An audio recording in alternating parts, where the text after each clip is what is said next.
how for most of us,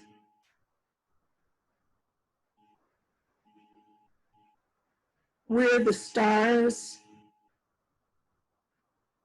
in the play about our life.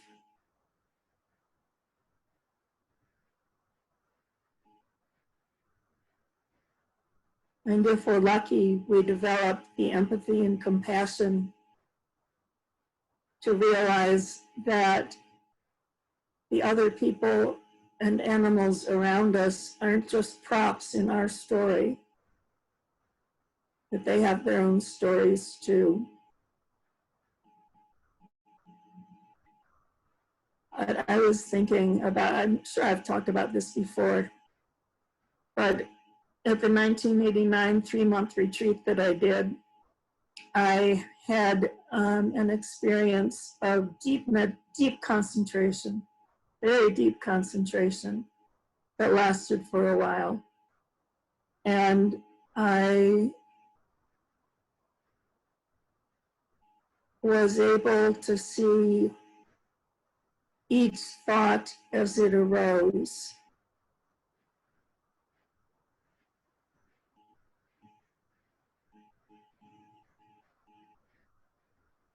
You know, Hank Aaron, the baseball player, said that he was so concentrated when he was batting that he could count the stitches on a fastball coming at him. That's some powerful concentration there. The more concentrated you are, the more things seem to slow down so that you can see them much more clearly. And in this case, I was actually seeing the words of the thought as they arose from some stratum of reality. The Buddhists would call it emptiness.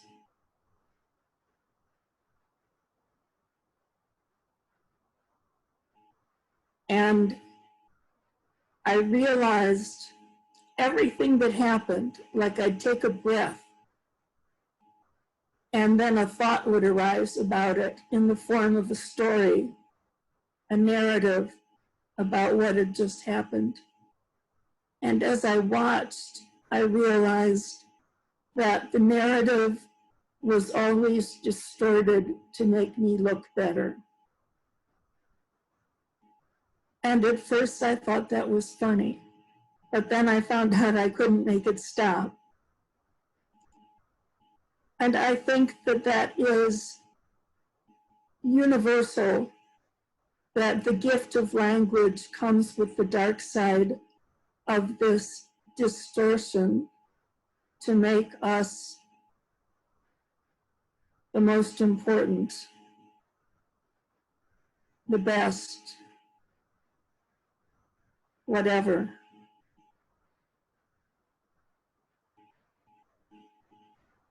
And it led me to start thinking about the way that our ego is built up through the stories that we tell ourselves,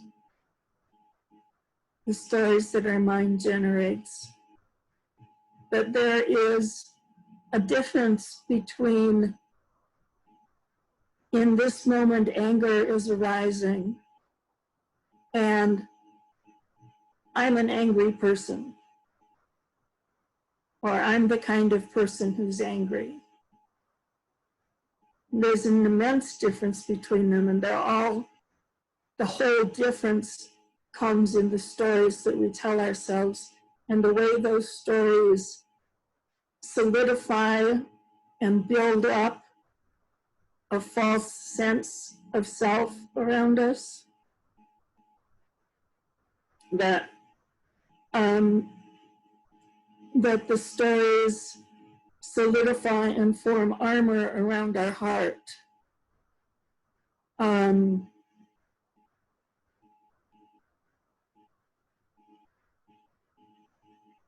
To protect our heart.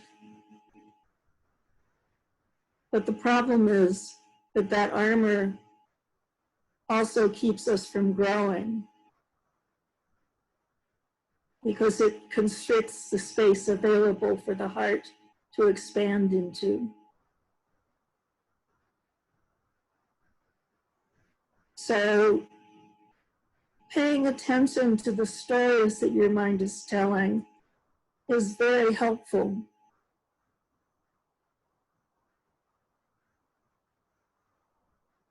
And it's a skill to learn to pay attention to the stories without getting caught up in them and carried away. It's a skill to just be able to observe them and to observe them with some affection and without judgment. When you do that, and you start to see the layers of the stories, that each story has another layer of stories underneath it. I remember saying once in the group that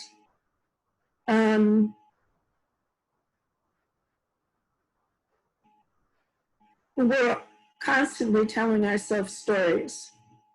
And I think it was Alice that night who said, well, I had this thought and it's not a story. And I was thinking afterwards, but it had a really strong story underneath it. The stories, sometimes you have to discern the stories underneath the thought patterns.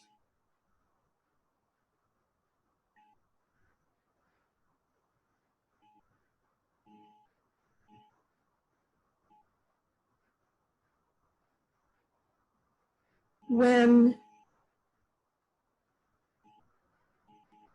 the stories start to loosen up, to not be so tightly focused on I, me, mine,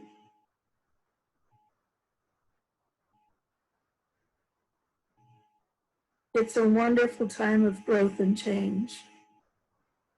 I think I've said this recently, but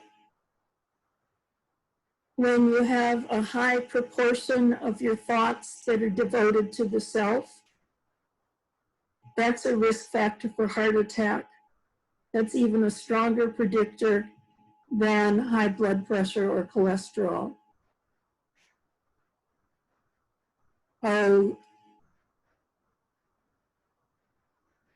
It's really worth paying attention.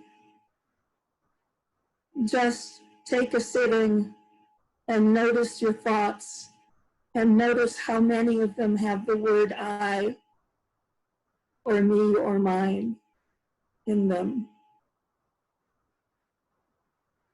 You don't have to try to change the thoughts. Sometimes the thoughts will change because you're observing them, but that's just natural. You know, you let the thoughts do what they want to do.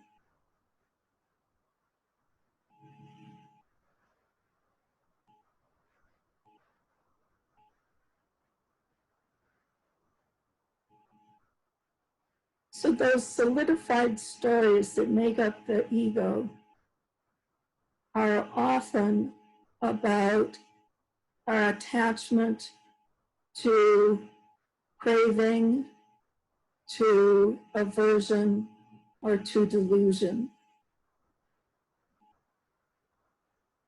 But those three causes of suffering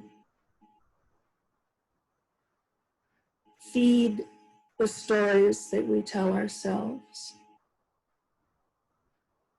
And we get attached to those stories and cling to them, and that's how they become solidified. That left to their own devices, I mean, probably your mind is always going to tell you stories, but that when the stories are free-flowing, they have a better chance of reflecting reality, and they form a momentary sense of self. that changes with each moment. As causes and conditions change, that sense of self changes with each moment. That's not how most of us experience it, though, until we're pretty deep into a meditation practice. Most of us experience the self as a solidified, solid, unchanging, separate thing. This is how I am. But this isn't how you are. This is how you are in this moment. You have unlimited potential when you open to what is and don't cling to the stories. The only way you can not cling to the stories is to be aware of them, to be aware of the clinging. And eventually your being figures out that the clinging to the stories is causing you suffering and stops doing it. It doesn't stop all at once, it stops gradually, layer by layer by layer. But there's such freedom in letting go of the solidified stories about yourself and seeing how you are in this instant, in this moment, without projecting that into the future or projecting that into the past. Just being in this moment, being who you authentically are in this moment. And when you can do that for a stretch of moments, then you start seeing who you can really become. I mean, I was terrified of public speaking. I took this was probably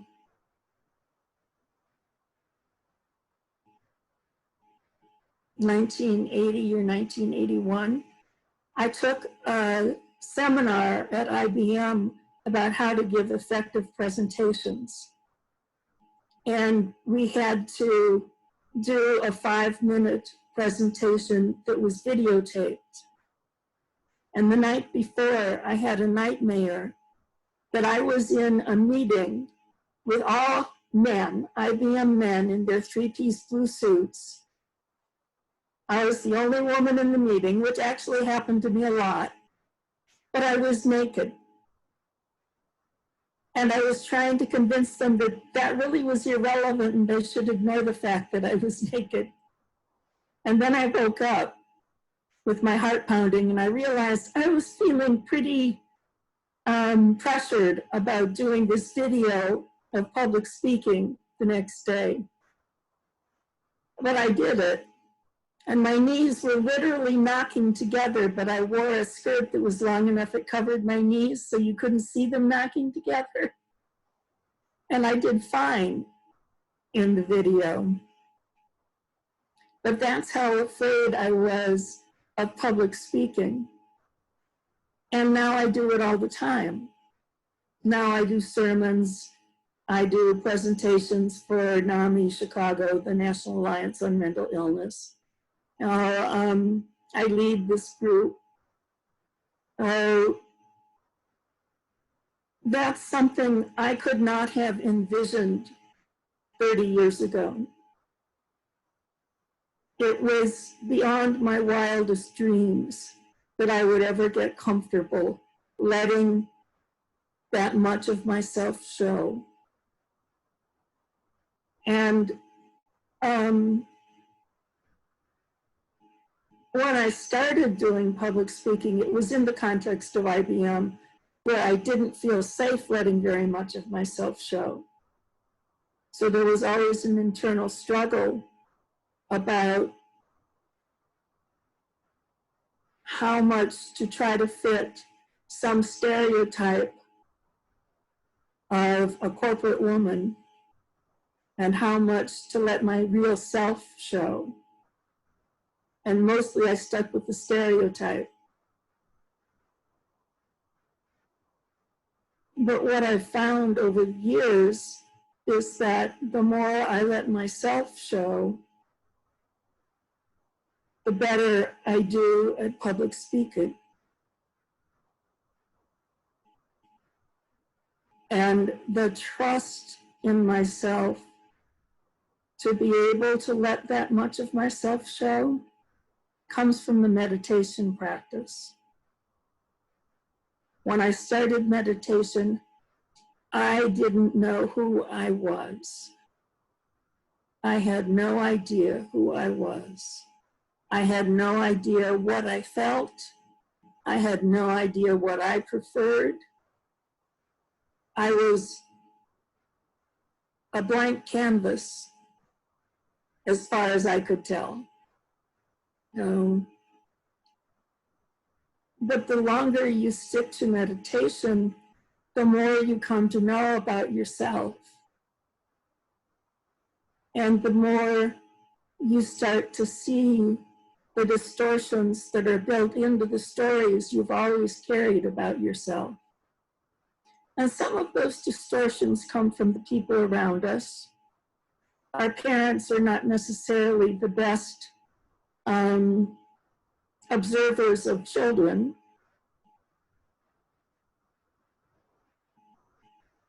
I don't know. I grew up in the 1950s, and certainly there wasn't much emphasis on paying attention to children and who they are and what they want in life at that point. And that may be different now. But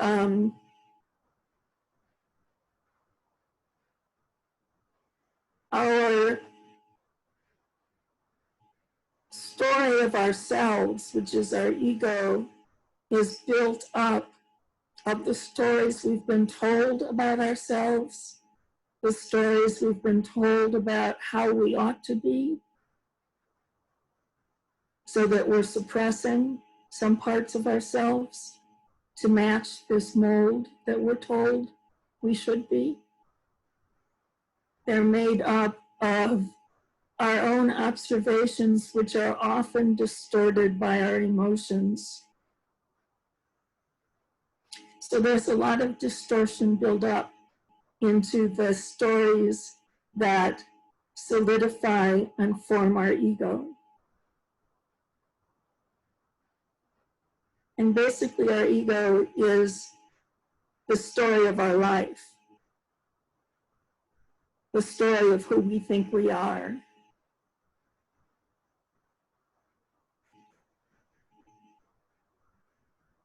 It's always true that the more complete and coherent the story of your life is, the story that you have of your own life, the more mentally healthy you're going to be, as long as that coherent narrative comes close to reality. The more distortion there is in the story of your life, and the more dissociation there is, the more likely it is that you'll be very unhappy. So paying attention to your thoughts and paying attention to the underlying layer where the story is. Let's see. I'm trying to remember the thought that Alice related. It was something like the flower was red. I don't think that was it, but it was something like that. And that is a story right there. The flower is red. But there's a whole series of stories underlying it. There's a story about this flower. Where did the flower come from? How did it come to be in the story? There's a story about red. How do you feel about red? Do you like red? Do you not like red? The flower is red. What does that mean to you? All of that is right there, all bundled up in the story, the flower is red. So that's a very simplistic story, the flower is red. But even that carries layers of meaning. And if the story is about yourself, you can be pretty sure that there are multiple layers of meaning. So there's a difference between egocentricity, where you're absorbed with yourself, and self-reflection, where you have some distance from yourself through the practice and can see yourself more clearly. And you may think that you're concentrating on the breath and that's all that's happening, but it's not. As you concentrate on the breath or on the open awareness or whatever you're focusing on, sounds or whatever you're focusing on, there is a whole lot of processing going on underneath in the depths of your being. And that processing involves loosening the attachment we have to the stories that make up our ego, the stories that make up the armor around our hearts. So just practicing every day is all you need to do for this process to be set in motion, this process of loosening and of letting go of clinging to the stories we tell ourselves about ourselves. Well, are there any questions or comments or observations?